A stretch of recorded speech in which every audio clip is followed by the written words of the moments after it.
विश्व गुरु भारत का निर्माण भी पूरा हो जाएगा, इतनी क्षमता हम सबकी है। इसका मैं एक बार स्मरण देता हूं, आप सबको धन्यवाद देता हूं और मेरे 4 शब्द समाप्त करता हूं। भारत के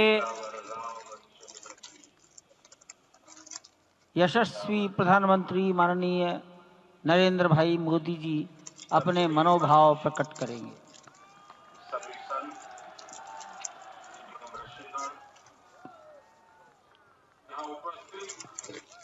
सियावर रामचंद्र की जय। सियावर रामचंद्र की जय। श्रद्धेय मंच, सभी संत एवं ऋषिगण, यहाँ उपस्थित और विश्व के कोने कोने में हम सबसे साथ जुड़े हुए सभी राम भक्त, आप सबको प्रणाम, आप सबको राम राम।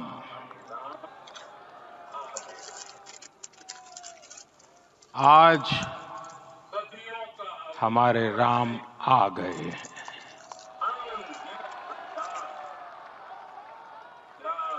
सदियों की प्रतीक्षा के बाद हमारे राम आ गए हैं।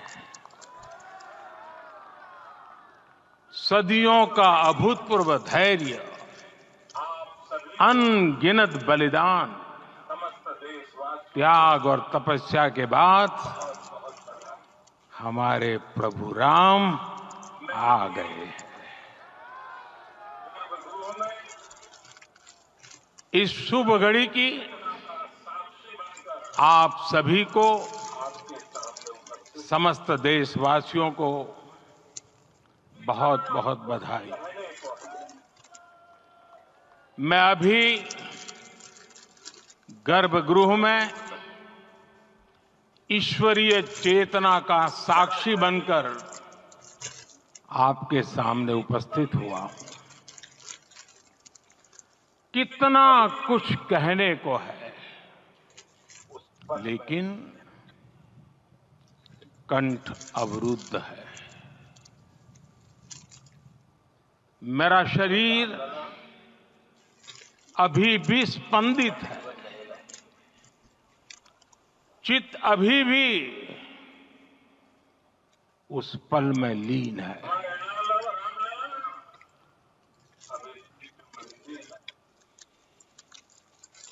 हमारे रामलला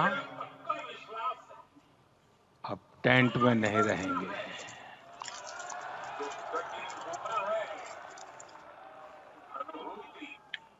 हमारे रामलला अब इस दिव्य मंदिर में रहेंगे।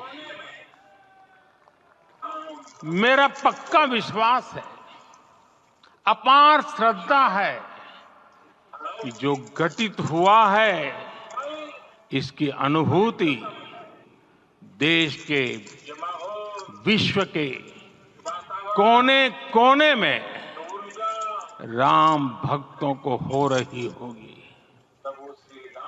ये क्षण अलौकिक है, ये पल पवित्रतम है। ये माहौल, ये वातावरण, ये ऊर्जा, ये घड़ी प्रभु श्री राम का हम सब पर आशीर्वाद है। 22 जनवरी 2024 का ये सूरज एक अद्भुत आभा लेकर आया है। 22 जनवरी 2024 ये कैलेंडर पर लिखी एक तारीख नहीं, ये एक नए काल चक्र का उद्गम है।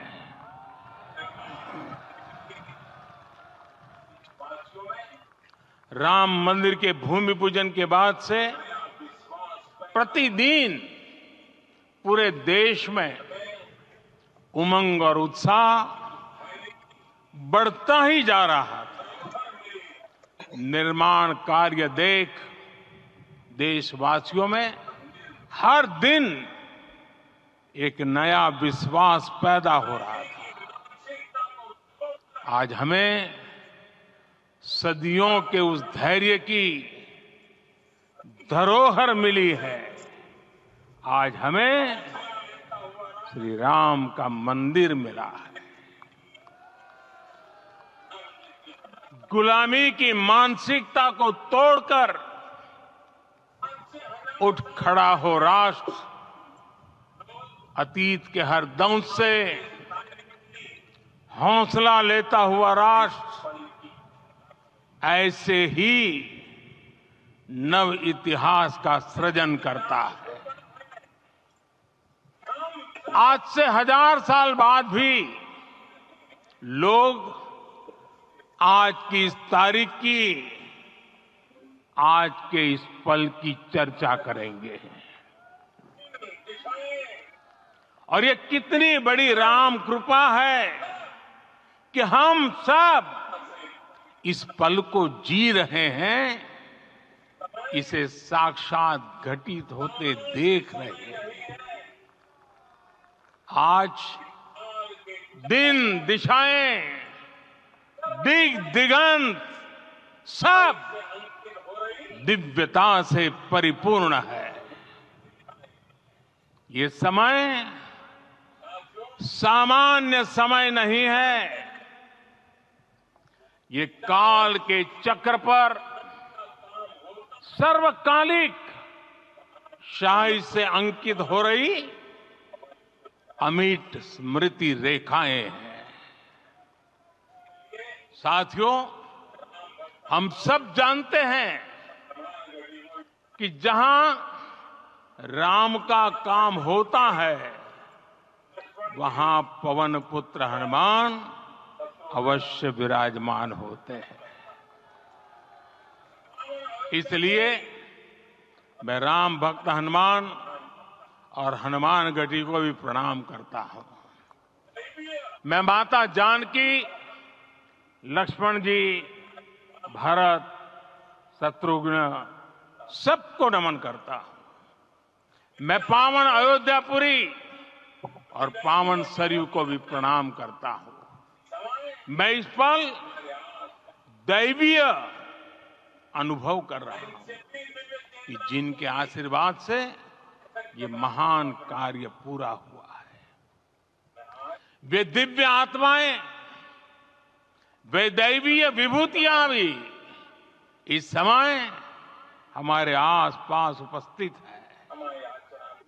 मैं इनसे भी दिव्य चेतनाओं को भी कृतज्ञता पूर्वक नमन करता हूं। मैं आज प्रभु श्री राम से क्षमा याचना भी करता हूं। हमारे पुरुषार्थ, हमारे त्याग, तपस्या में कुछ तो कमी रह गई होगी कि हम इतनी सदियों तक ये कार्य कर नहीं पाए। आज वो कमी पूरी हुई है।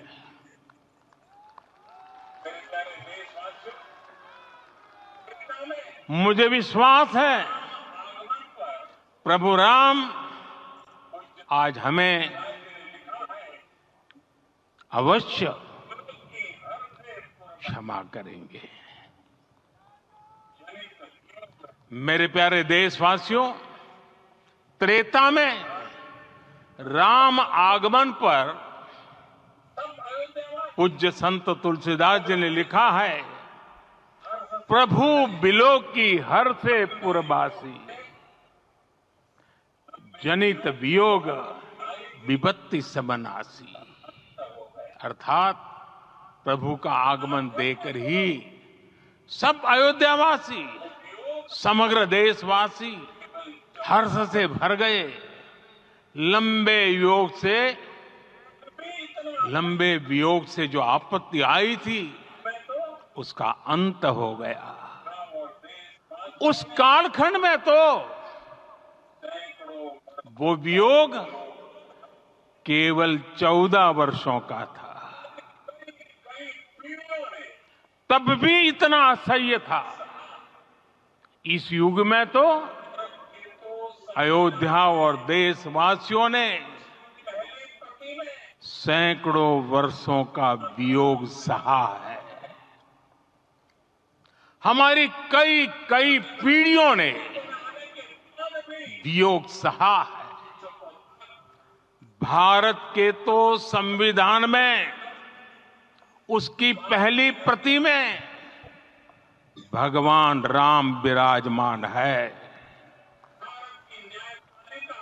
संविधान के अस्तित्व में आने के बाद भी दशकों तक प्रभु श्री राम के अस्तित्व को लेकर कानूनी लड़ाई चली।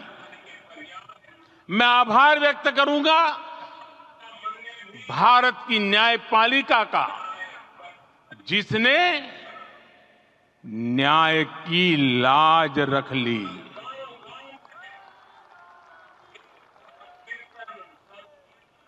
न्याय के पर्याय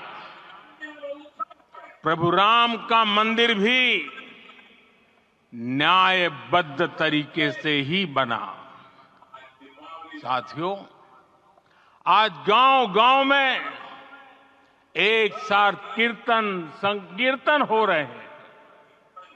आज मंदिरों में उत्सव हो रहे हैं। स्वच्छता अभियान चलाए जा रहे हैं। पूरा देश आज दीपावली मना रहा है। आज शाम घर घर राम ज्योति प्रज्वलित करने की तैयारी है। कल मैं श्री राम के आशीर्वाद से धनुषकोडी में राम सेतु के आरंभ बिंदु अरिचल मुनाई पर था। जिस घड़ी प्रभु राम समुद्र पार करने निकले थे, वो एक पल था जिसने काल चक्र को बदला था। उस भावमय पल को महसूस करने का मेरा ये विनम्र प्रयास था। वहां पर मैंने पुष्प वंदना की। वहां मेरे भीतर एक विश्वास जगा कि जैसे उस समय काल चक्र बदला था, उसी तरह अब काल चक्र फिर बदलेगा और शुभ दिशा में बढ़ेगा। अपने 11 दिन के व्रत अनुष्ठान के दौरान मैंने उन स्थानों का चरण स्पर्श करने का प्रयास किया जहां प्रभु राम के चरण पड़े थे। चाहे वो नासिक का पंचवटी धाम हो, केरला का पवित्र त्रिपायर मंदिर हो, आंध्र प्रदेश में लेपाक्षी हो, श्रीरंगम में रंगनाथ स्वामी मंदिर हो, रामेश्वरम में श्री रामनाथ स्वामी मंदिर हो, या फिर धनुषकोडी। मेरा सौभाग्य है कि इसी पुनीत पवित्र भाव के साथ मुझे सागर से सरयू तक की यात्रा का अवसर मिला। सागर से सरयू तक हर जगह राम नाम का वही उत्सव भाव छाया हुआ है। प्रभु राम तो भारत की आत्मा के कण कण से जुड़े हुए हैं। राम भारतवासियों के अंतर मन में विराजे हुए हैं। हम भारत में कहीं भी किसी की अंतरात्मा को छुएंगे तो इस एकत्व की अनुभूति होगी, और यही भाव सब जगह मिलेगा। इससे उत्कृष्ट, इससे अधिक देश को समायोजित करने वाला सूत्र और क्या हो सकता है? मेरे प्यारे देशवासियों, मुझे देश के कोने कोने में अलग अलग भाषाओं में रामायण सुनने का अवसर मिला है, लेकिन विशेषकर पिछले 11 दिनों में रामायण अलग अलग भाषा में अलग राज्यों से मुझे विशेष रूप से सुनने का मौका मिला। राम को परिभाषित करते हुए ऋषियों ने कहा है, रमन्ते यस्मिन् इति रामः, अर्थात जिसमें रम जाए वही राम है। राम लोक की स्मृतियों में, पर्वत से लेकर परंपराओं में सर्वत्र समाये हुए हैं। हर युग में लोगों ने राम को जिया है। हर युग में लोगों ने अपने अपने शब्दों में अपनी अपनी तरह से राम को अभिव्यक्त किया है, और ये राम रस जीवन प्रवाह की तरह निरंतर बहता रहता है। प्राचीन काल से भारत के हर कोने के लोग राम रस का आचमन करते रहे हैं। राम कथा असीम है और रामायण भी अनंत है। राम के आदर्श, राम के मूल्य, राम की शिक्षाएं सब जगह एक समान है। प्रिय देशवासियों, आज इस ऐतिहासिक समय में देश उन व्यक्तित्वों को भी याद कर रहा है जिनके कार्य और समर्पण की वजह से आज हम ये शुभ दिन देख रहे हैं। राम के इस काम में कितने ही लोगों ने त्याग और तपस्या की पराकाष्ठा करके दिखाई है। उन अनगिनत राम भक्तों के, उन अनगिनत कार सेवकों के और उन अनगिनत संत महात्माओं के हम सब ऋणी हैं। साथियों, आज का ये अवसर उत्सवता का क्षण तो है ही, लेकिन इसके साथ ही यह क्षण भारतीय समाज की परिपक्वता के बोध का भी क्षण है। हमारे लिए ये अवसर सिर्फ विजय का नहीं, विनय का भी है। दुनिया का इतिहास साक्षी है कि कई राष्ट्र अपने ही इतिहास में उलझ जाते हैं। ऐसे देशों ने जब भी अपने इतिहास की उलझी हुई गांठों को खोलने का प्रयास किया, उन्हें सफलता पाने में बहुत कठिनाई आई, बल्कि कई बार तो पहले से ज्यादा मुश्किल परिस्थितियां बन गई। लेकिन हमारे देश ने इतिहास की इस गांठ को जिस गंभीरता और भावुकता के साथ खोला है, वो ये बताती है कि हमारा भविष्य हमारे अतीत से बहुत सुंदर होने जा रहा है। वो भी एक समय था जब कुछ लोग कहते थे कि राम मंदिर बना तो आग लग जाएगी। ऐसे लोग भारत के सामाजिक भाव की पवित्रता को नहीं जान पाए। रामलला के इस मंदिर का निर्माण भारतीय समाज के शांति, धैर्य, आपसी सद्भाव और समन्वय का भी प्रतीक है।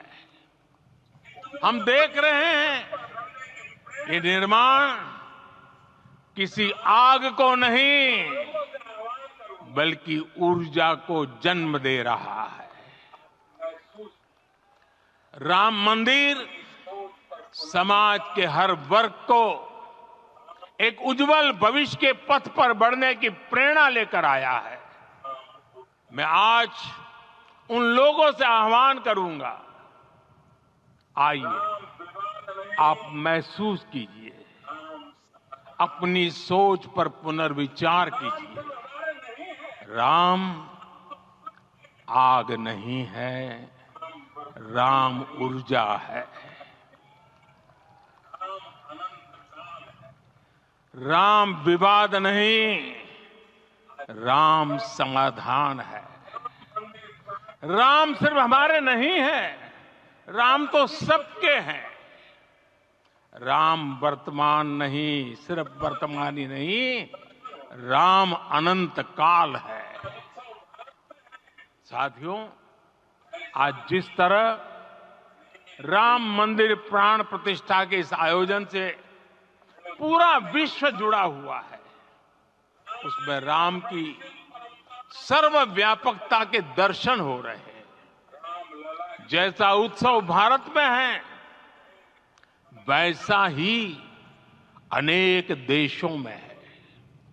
आज अयोध्या का यह उत्सव रामायण की उन वैश्विक परंपराओं का भी उत्सव बना है। रामलला की ये प्रतिष्ठा वसुधैव कुटुंबकम के विचार की भी प्रतिष्ठा है। साथियों, आज अयोध्या में केवल श्री राम के विग्रह रूप की प्राण प्रतिष्ठा नहीं हुई है, ये श्री राम के रूप में साक्षात भारतीय संस्कृति के प्रति अटूट विश्वास की भी प्राण प्रतिष्ठा है।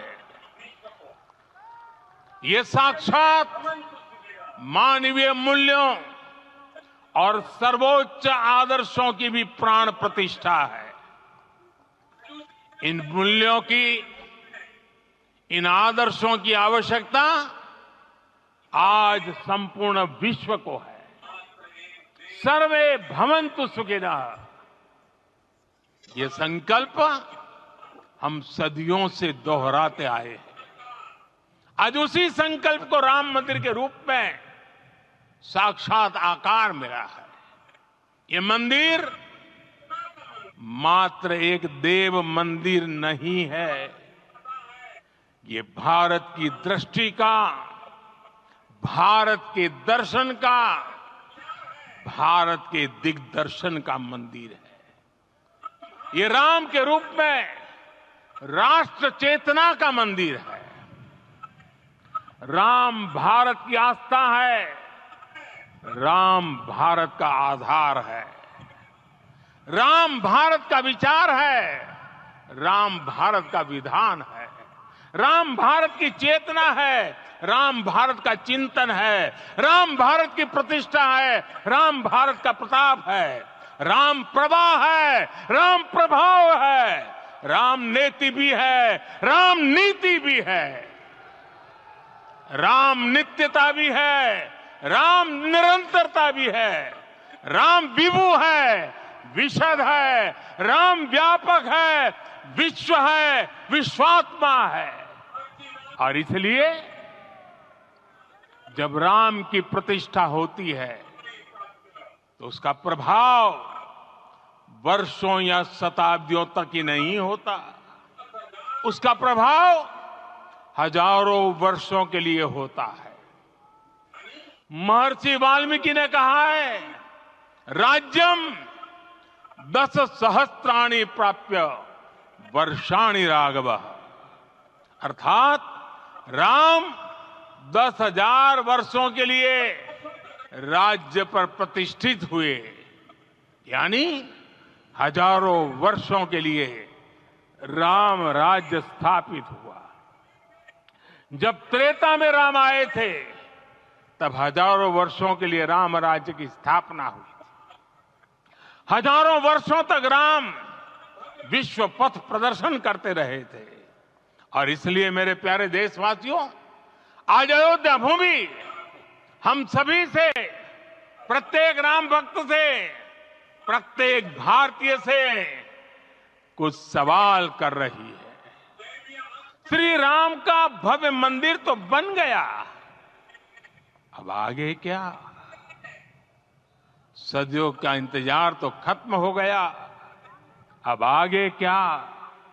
आज के इस अवसर पर जो दैवीय आत्माएं हमें आशीर्वाद देने के लिए उपस्थित हुई हैं, हमें देख रही हैं, उन्हें क्या हम ऐसे ही विदा करेंगे? नहीं, कदापि नहीं। आज मैं पूरे पवित्र मन से महसूस कर रहा हूं कि काल चक्र बदल रहा है। ये सुखद संयोग है कि हमारी पीढ़ी को एक कालजयी पथ के शिल्पकार के रूप में चुना गया है। 1000 वर्ष बाद की पीढ़ी राष्ट्र निर्माण के हमारे आज के कार्यों को याद करेगी। इसलिए मैं कहता हूं, यही समय है, सही समय है। हमें आज से, इस पवित्र समय से अगले 1000 साल के भारत की नींव रखनी है। मंदिर निर्माण से आगे बढ़कर अब हमें सभी देशवासी यहीं इस पल से समर्थ, सक्षम, भव्य, दिव्य भारत के निर्माण की सौगंध लेते हैं।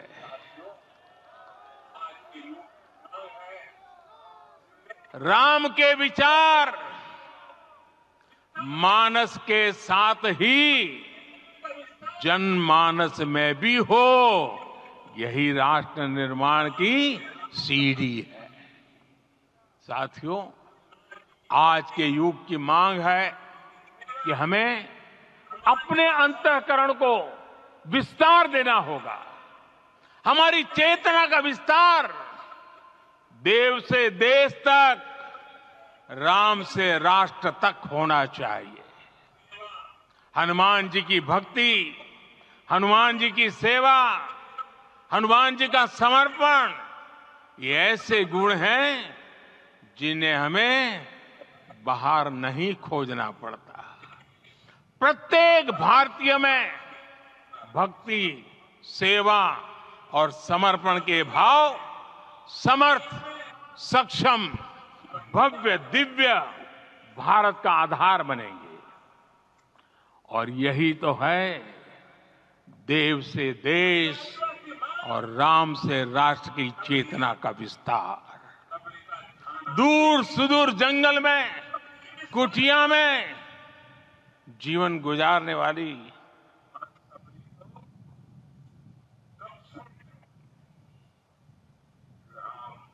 मेरी आदिवासी मां शबरी का ध्यान आते ही अप्रतिम विश्वास जागृत होता है। मां शबरी तो कब से कहती थी, राम आएंगे।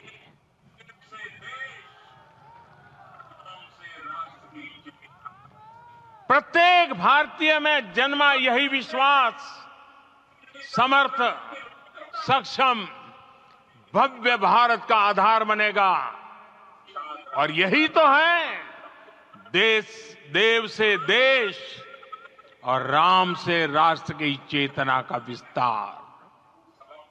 हम सब जानते हैं कि निषाद राज की मित्रता सभी बंधनों से परे है। निषाद राज का राम के प्रति सम्मोहन, प्रभु राम का निषाद राज के लिए अपनापन कितना मौलिक है। सब अपने हैं, सभी समान है। प्रत्येक भारतीय में अपनत्व की, बंधुत्व की ये भावना समर्थ, सक्षम, भव्य, दिव्य भारत का आधार बनेगी। और यही तो है देव से देश और राम से राष्ट्र की चेतना का विस्तार। साथियों, आज देश में निराशा के लिए रत्ती भर भी स्थान नहीं है। मैं तो बहुत सामान्य हूं, मैं तो बहुत छोटा हूं। अगर कोई ये सोचता है तो उसे गिलहरी के योगदान को याद करना चाहिए। गिलहरी का स्मरण ही हमें हमारी इस हिचक को दूर करेगा, हमें सिखाएगा कि छोटे बड़े हर प्रयास की अपनी ताकत होती है, अपना योगदान होता है। और सबके प्रयास की यही भावना समर्थ, सक्षम, भव्य, दिव्य भारत का आधार बनेगी। और यही तो देव से देश और राम से राष्ट्र की चेतना का विस्तार। साथियों, लंकापति रावण प्रकांड ज्ञानी थे, अपार शक्ति के धनी थे, लेकिन जटायु जी की मूल्य निष्ठा देखिए। वे महाबली रावण से भिड़ गए।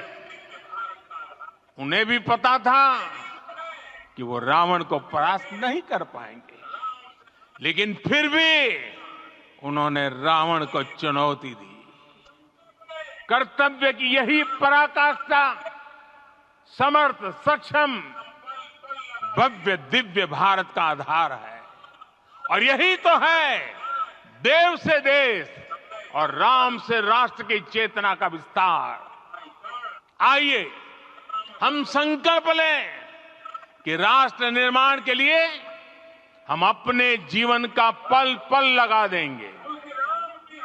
राम काज से राष्ट्र काज, समय का पल पल, शरीर का कण कण राम समर्पण को राष्ट्र समर्पण के ध्येय से जोड़ देंगे। मेरे देशवासियों, प्रभु श्री राम की हमारी पूजा विशेष होनी चाहिए। ये पूजा स्व से ऊपर उठ करके समष्टि के लिए होनी चाहिए। ये पूजा अहम से उठकर वयम के लिए होनी चाहिए। प्रभु को जो भोग चढ़ेगा वो विकसित भारत के लिए हमारे परिश्रम की पराकाष्ठा का प्रसाद भी होगा। हमें नित्य पराक्रम, पुरुषार्थ, समर्पण का प्रसाद प्रभु राम को चढ़ाना होगा। इनसे नित्य प्रभु राम की पूजा करनी होगी, तब हम भारत को वैभवशाली और विकसित बना पाएंगे। मेरे प्यारे देशवासियों, ये भारत के विकास का अमृत काल है। आज भारत युवा शक्ति की पूंजी से भरा हुआ है, ऊर्जा से भरा हुआ है। ऐसी सकारात्मक परिस्थितियां फिर न जाने कितने समय बाद बनेगी।